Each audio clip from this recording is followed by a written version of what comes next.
కష్టపడి చదివితే విద్యార్థులకు ఉజ్వల భవిష్యత్తు ఉంటుందన్నారు పెద్దపల్లి డీసీపీ కరుణాకర్. ఓదెల జిల్లా పరిషత్ ఉన్నత పాఠశాలలో 10వ తరగతి విద్యార్థులకు పరీక్షల కిట్ అందజేశారు. 313 మంది విద్యార్థులకు పరీక్షల స్టేషనరీ అందజేశారు. ఎలాంటి భయాందోళనలు లేకుండా పరీక్షలు రాయాలని సూచించారు. చదివిన పాఠాలను గుర్తుపెట్టుకొని ఏకాగ్రతగా రాయాలన్నారు. విద్యార్థులు చదువుతో పాటు క్రమశిక్షణగా మెలగాలని సూచించారు. ఎక్కడైతే మన మనసు ఉంటుందో అక్కడ ఒక మార్గం ఉంటుంది. మన మనసు చదువు మీద ఉంటే మన జీవితంలో సక్సెస్ అనేది దానంతట అదే వస్తుంది.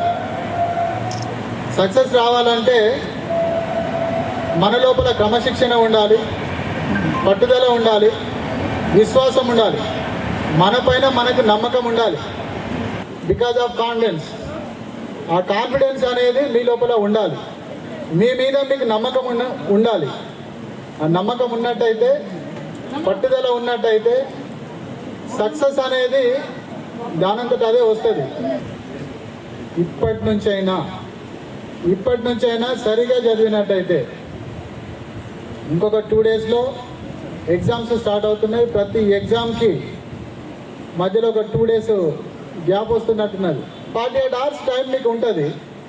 లేదు 40 hours అనుకుందాం, 30 గంటలే అనుకుందాం, 20 గంటలే అనుకుందాం. మీ ద్వారా మీ పేరెంట్స్కి రెస్పెక్ట్ వస్తుంది, మీ ద్వారా మీకు రెస్పెక్ట్ వస్తుంది. గుర్తుపెట్టుకోండి, ఈరోజు మిమ్మల్ని నార్మల్గా పిలిచేవాళ్ళు, నార్మల్గా మాట్లాడేవాళ్ళు రేపటి రోజున మిమ్మల్ని సార్ అంటారు. మీకు ఒక రెస్పెక్ట్ అనేది వస్తుంది. మనకందరికీ రెస్పెక్ట్ కావాలా వద్దా?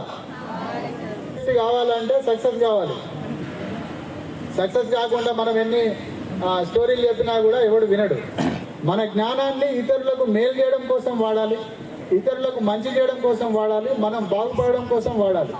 ఫోను ముట్టుకొని ఊగిలు పెట్టుకొని అమ్మానంతరం గుట్టలు పెట్టుకొని సెల్ ఫోన్లు చూసి స్నాప్చాట్లు, ఇన్స్టాగ్రామ్ ఇంకేవో చెత్త చూసి మీ బతుకులు చెత్త చేసుకోకండి. బతుకు బస్ స్టాండ్ అంటారు, బస్ స్టాండ్ చేసుకోవద్దు. అర్థమైందా? ఖచ్చితంగా చదువుకోవాలి. మన అమ్మ నాన్న అందరూ మన ఇప్పుడు కూర్చున్న మన పెద్ద సారు, నేను కావచ్చు, మీ అందరి తల్లిదండ్రులు కావచ్చు, అందరూ కూడా మధ్యతరగతి, బిలో మధ్యతరగతి, ఈ 3 నుంచి వచ్చిన వాళ్ళే మనంతా కష్టపడితే ఫలితం తగ్గుతుంది. అందుకే ఒక పాట లాస్ట్గా చెప్పి ముగిస్తా, చాలాసేపు మాడతా. కానీ ఎందుకంటే ఇవన్నీ మాటలు కాదు, నేర్చుకున్నటువంటి బాధల్లోంచి వచ్చిన అటువంటి ఇవన్నీ ఎందుకంటే కష్టపడి వెళ్ళిపోయే కారణం తినేది మీరైనా కష్టపడి చదువుకుంటేనే అమ్మా నాన్న పుత్రికోత్సవం ఎప్పుడొస్తుంది తల్లిదండ్రికి? ఎప్పుడొస్తుంది?